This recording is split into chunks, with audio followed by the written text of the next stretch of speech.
In this question here, we are told while visiting Death Valley, Chris was observed at exit 19A of Interstate 85 at T1 equal 10:05 a.m. and then at exit 21, 2250 meters away at T2 equal 10:35 a.m. The first question, what is Chris's displacement during this time interval? Displacement is final position minus initial position. That's what the displacement is. So my final position is the position at exit 21. The initial position is the position at exit 19A. Since they are separated by 2250 meters, my displacement is just 2250 meters, since this is a straight line between both positions on that interstate. Now for part B of the question, what is the distance traveled during this time interval? Since it is a straight line and Chris didn't move back and forth, and he cannot since it's an interstate, then the distance traveled is the same as the displacement, which is 2250 meters. For the average velocity is just displacement over time.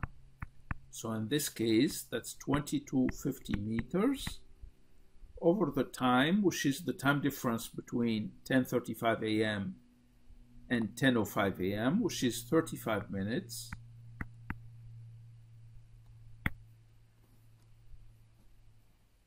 So my answer is going to be 2250 over 35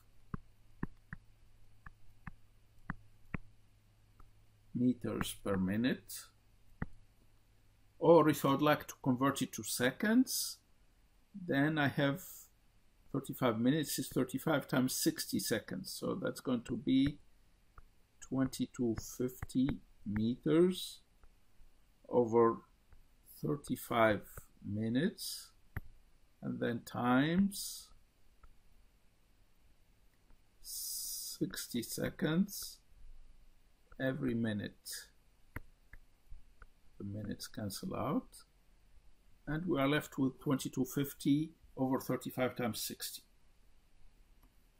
which is about 1.1 meters per second.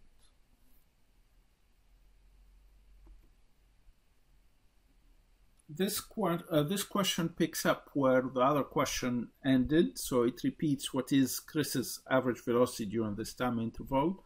We just found it to be 1.1 meters per second, which is a very slow velocity. Now, what were Chris's velocity at 10:05 a.m. and 10:35 a.m.? Actually, we cannot know. All the information that we have can allow us to calculate the average velocity. It cannot allow us to figure out the instantaneous velocities at both endpoints. We don't know if Chris's acceleration is constant. We don't know if he stopped halfway. For example, if he got pulled by a highway patrolman and got stuck there for a little while. That's quite some time between two exits that are less than 2 miles away. So something must have happened in between, and we don't know really what his velocities at both endpoints were. Okay, in this case, we are getting a snapshot from a football game. We are told that Stone moved forward 20 meters, sideways to the right 4 meters, forward another 10 meters, then sideways to the left 5 meters.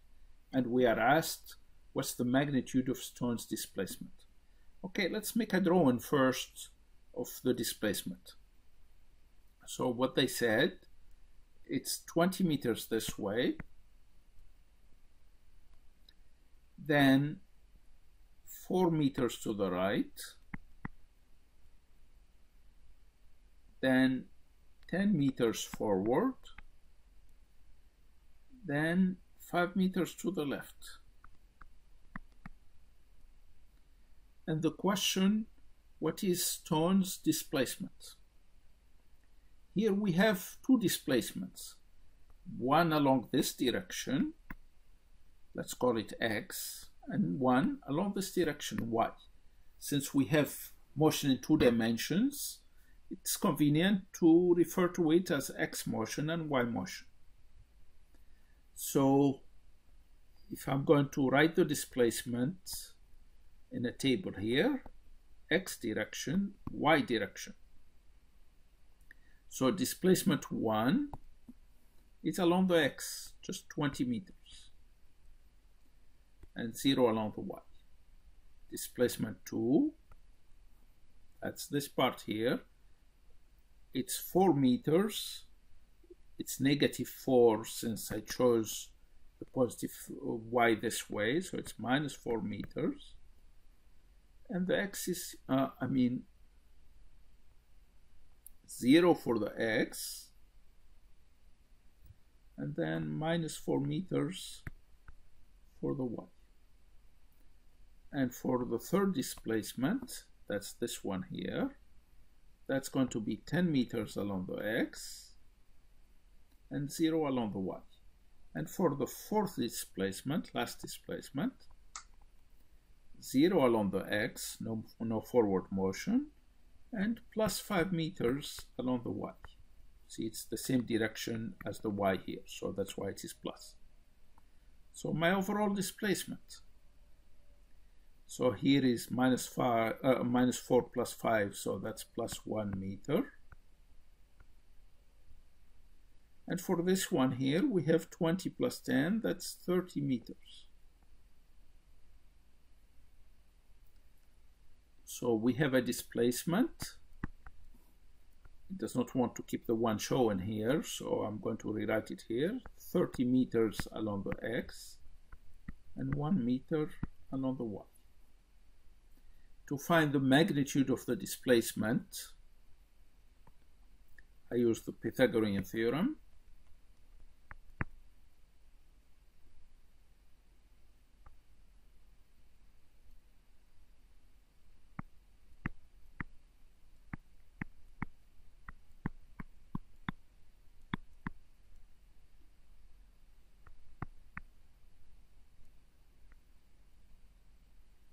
Squared, that's 900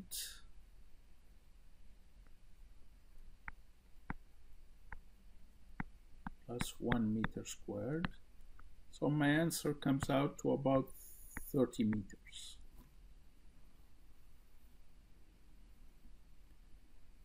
Now the second question is, what's the direction?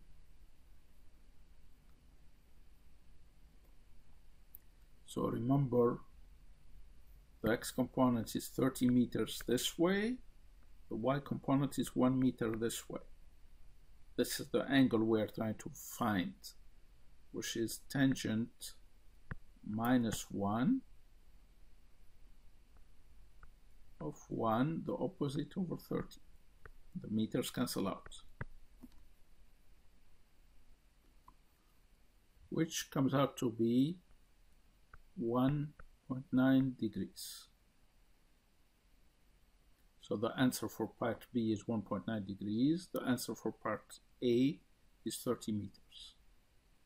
To find the distance traveled, we just add them up. D1 plus D2 plus D3 plus D4.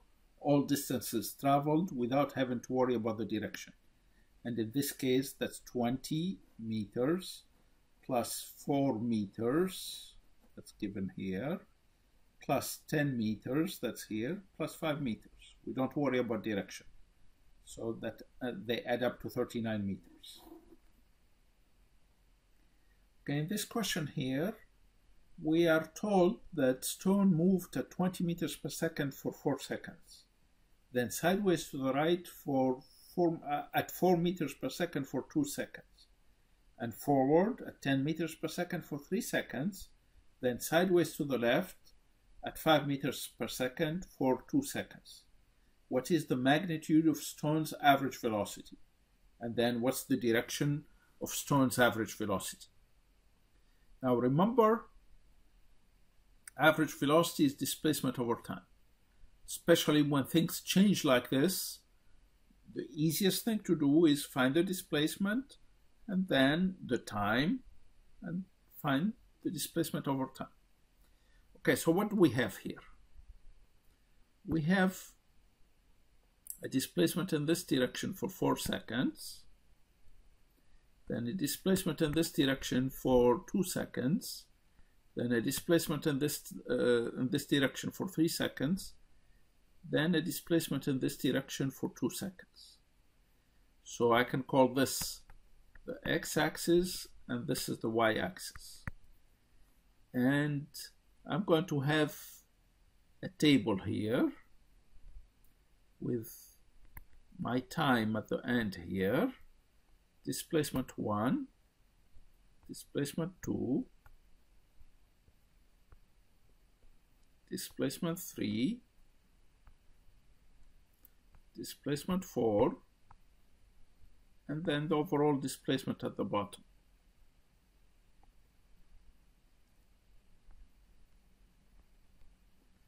Okay, displacement 1, so if I call this x and this is the y,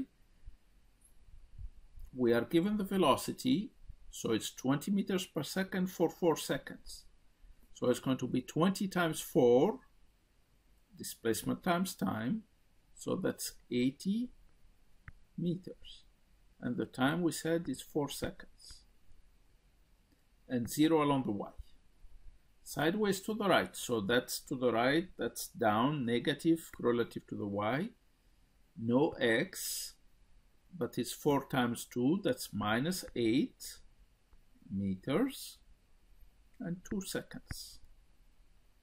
Displacement 3, 10 meters per second for 3 seconds. That's along the positive direction.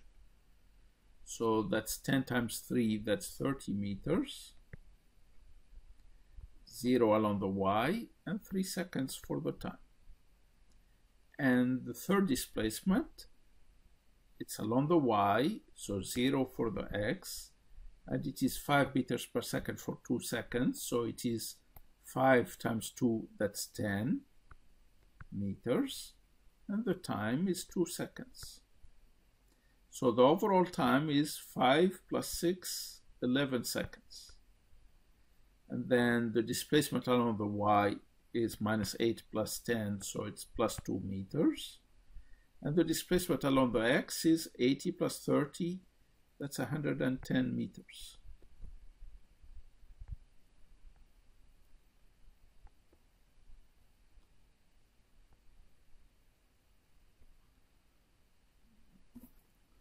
Okay. So what is the magnitude of stone's average velocity? First, I need to find the magnitude of the displacement. The magnitude of the displacement is going to be square root of 110 meter squared plus 2 meters squared. I'm not going to calculate this because it's obvious. Once you round up, you are going to get about 110 meters. So my average velocity is going to be displacement over time. So it's going to be 110 meters over 11 seconds. So in this case, 110 over 11, that's 10 meters per second. And what's the direction of that velocity? It's going to be the same as the direction of the displacement, which is basically this angle here. And that angle is going to be, look at the displacement. We have minus 8, so 2 meters. So we have 2 meters this way and 110 meters this way. So this. So my direction is tangent minus 1 of 2 over 110. The units cancel out. So the angle comes out to 1.0 degrees. In this question, we are told, while being chased by Alonso, Stone moved at an average velocity of 20 meters per second from 20 minutes from kickoff to 22 minutes from kickoff. It was estimated that at that time, Alonso moved at a constant acceleration. Assuming that Alonso's average velocity is the same as Stone's, we are assuming they have the same average velocity, when was Alonso's velocity equal to the average velocity? The average velocity, remember, is given here as 20 meters per second. And they are asking us, when is it equal to that average velocity? Now, the key word here, they tell us that Alonso is moving at constant acceleration. What does that mean? That means from T1 to T2, the velocity of Alonso was moving at a constant rate. Now, when I have a constant acceleration, there is one thing that we know for sure, that the average velocity is V final plus V initial over 2. Remember, this happens only when I have a constant acceleration, but it is the case here. So that's the average of this value and this value here. When is that going to happen? Here, at the average time, T1 plus T2 over 2. In this particular case, when is it going to happen? It's going to happen at T equal 21 minutes from kickoff. Minutes from kickoff. Now part B. Assuming that Alonso started from rest, what was his acceleration? Okay, now we're good. We know Alonso's velocity at T equal 21 minutes. That's 20 meters per second. We know his velocity at 20 minutes. That's 0. So what's the acceleration? Vf minus Vi over 2. Well, I mean, Vf minus Vi over T, which is in this case 20 meters per second minus 0 over the time difference between them, which is 1 minute or 60 seconds. So Alonso's acceleration is going to be 1/3, 20 over 60 is 1/3 meters per second squared. Part C tells us what was Alonso's velocity at T2.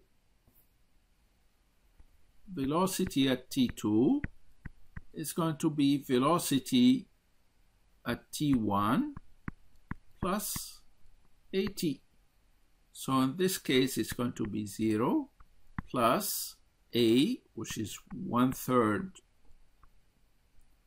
of meters per second squared, times T, which is in this case 2 minutes or 120 seconds. 2 minutes would be 120 seconds. Okay, so 120 divided by 3 should come out to 40. So my V2 is 40 meters per second. And that makes sense. If my initial velocity is 0 and my average is 20, the velocity at the other end should be 40. The average of 40 and 0 is 20 as we expect.